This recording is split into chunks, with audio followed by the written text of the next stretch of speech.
Okay, so today I'm going to be discussing paediatric nursing. So what exactly is a paediatric nurse? A paediatric nurse can also be known as a children's nurse. They are obviously a registered nurse who specialises in taking care of newborns up until the age of 18. Next we have what are the main duties and responsibilities of a children's nurse. There are obviously quite a lot of duties and responsibilities, however I've picked out the main ones. So starting with monitor and administrate medication, whether that be through tablets, IVs or injections. Provide emotional support to both patients and parents. Be an advocate for children. Assess and report condition of patients, mainly by monitoring observations or taking samples. And finally, create and evaluate care plans. Although care plans are created and monitored by a number of healthcare professionals, which will lead me on to my next slide. Nurses work with a number of people. This is known as the multidisciplinary team. This team consists of doctors who are responsible for diagnosis, treatment and medicine, hospital play staff who provide activities for sick children, psychologists who offer specialist therapies, or healthcare assistants who work very closely with the nurses and the patients, newborn hearing screening, so they perform tests on hearing and brain response, dietitians regarding special dietary requirements, pharmacists for medicines, and finally social workers who provide emotional support and ensure patient safety, which is obviously a really big deal in paediatrics. Nurses are often described as the heart of the multidisciplinary team because they're normally the one who's the most involved and trusted,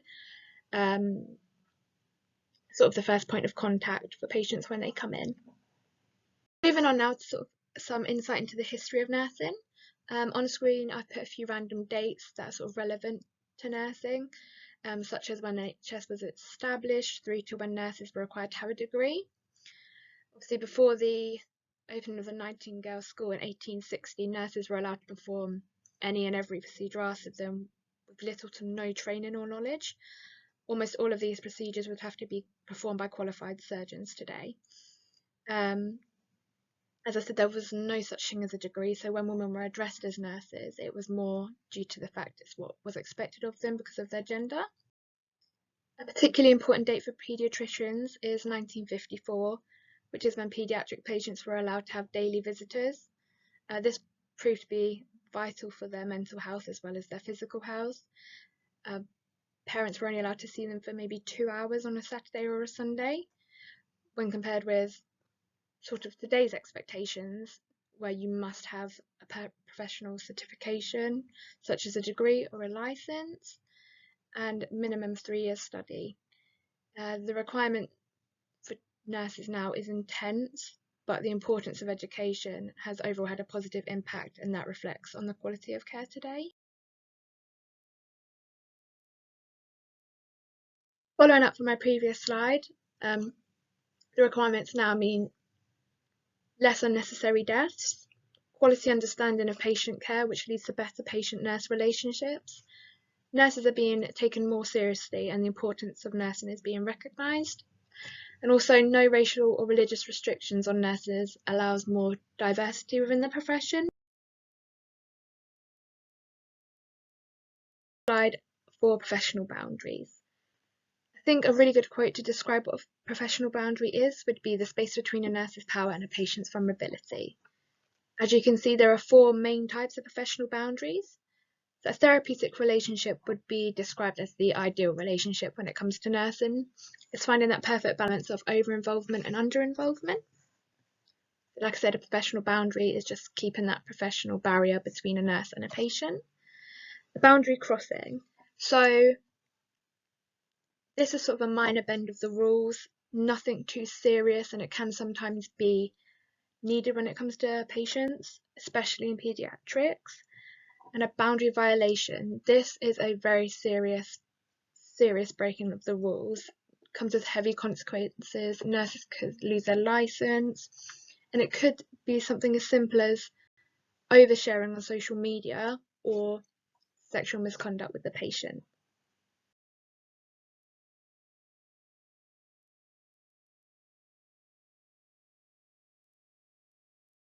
On screen, there is a quote by somebody called Emily Thompson. She is a medical student specialising in paediatrics. She has her own blog about why it's not always possible to keep these professional boundaries in place. Obviously, it's a lot harder to create a trusting relationship with a child as opposed to an adult. They don't always understand what's happening, and it can be a lot harder to persuade them to allow certain treatments or even to stay in hospital. So she explains that it is always necessary to bend the rules to suit your patient. If it's something as simple as giving them a teddy bear or giving them a hug, in which case you would allow this boundary crossing. However, if you feel like this has gone too far, you can report it to the NMC. The NMC is the Nursing and Midwifery Council, so they are the regulators for nurses, midwives, and any nursing associates. Like I say, these are the people you go to if you feel someone has broken a professional boundary. They basically set the standard, they are educators, and they want to make sure that quality care is provided. They also deal and investigate of any complaints. When it comes to referring a patient, the NMC Code of Conduct states that any healthcare professional has a duty of care to protect those that are in their care. This is regardless of age, gender, race, culture, or political beliefs. You must act without delay, acknowledge any concerns raised, and you cannot prevent anyone else from raising any issues. On screen there is some links in case anyone wants to check them out. There is going to be many instances when a children's nurse would need to refer a patient. I've chosen the 3 most common ones to discuss. Social services are unfortunately a big part of paediatric nursing. A nurse would raise any concerns regarding their patient to the social worker within the multidisciplinary team, who would then take it further to social services. Mental health experts are also a big one. There's been a huge decline in child mental health over the past 5 years, so it is down to the psychologist within the multidisciplinary team to deal with any issues regarding that, or a specialist. If the doctors cannot come to a diagnosis, it would be handed over to a specialist, or if they know the diagnosis but it's too complex to be treated where they are, it would then be passed on to a specialist. Referring back to the NMC's Code of Conduct, there is a section on ethics required to follow in nursing. A few of these are obtaining informed consent, equal care for all, primary commitment is the patient, and showing accountability and responsibility, and finally, treat everyone with dignity and respect. So I'm just going to tell a quick story on what happens when all these ethical principles aren't followed and why they're so important to keep a consistent structure within a hospital. So Oshin Kisko was 5 years old when he was diagnosed with a terminal brain tumour.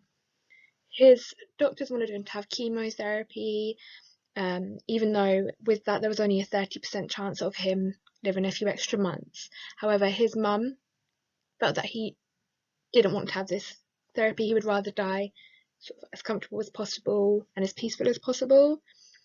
His doctors and nurses took them to court behind their backs. It wasn't communicated. The doctors actually ended up winning the case, and Ocean was forced to have 2 months of chemo. However, his parents did end up taking them back to court, and they did win that case, and all his treatment was stopped from then onwards. This obviously raised a lot of concerns as to, was his quality of life going to be any better with these extra few months of treatment? No, probably not. So it's always so important to follow the ethical guidelines. These next few slides are going to be based on political issues. Obviously, on screen there is some statistics on how bad child poverty is at the moment. 10,000 more children are going to die of malnutrition every month this year. 1.3 million children in the UK depend on free school meals as their only meal, and over 1 million children will go without knowing when their next meal is. So, what is the government going to do to help? The Tory MPs blocked to extend free school meals over the holidays, and that was 322 votes to 261. Nurses can see the damage that this does firsthand. It took nurses, doctors, dentists, to step in and fight for the free school meals. I understand that this has obviously changed now and that the government has decided that it's good to feed the children. However, it does raise some concerns as to why it was even considered to not feed them in the first place. Next, I will be discussing how the coronavirus policy is affecting the hospitals. So obviously the NHS is at its breaking point, but now it's resorted to adult patients being put on children's wards due to lack of space. This is raising concerns with ethical guidelines, social services, patient safety. Is it appropriate to have adult psychiatric patients on a children's ward? Obviously something really needs to change here regarding the government's idea of a policy, as it shouldn't be the children who have to suffer. Finish the presentation on a slightly happier note. These are the results from my public's perception of nursing survey, and I'm happy to say that it was mostly all positive, except from the odd one or two.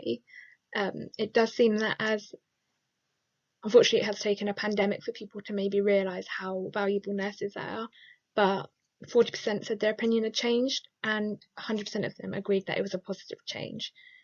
So overall, positive feedback, and it's clear that as nursing importance is being recognised, that hopefully it will only be positive opinions from now on.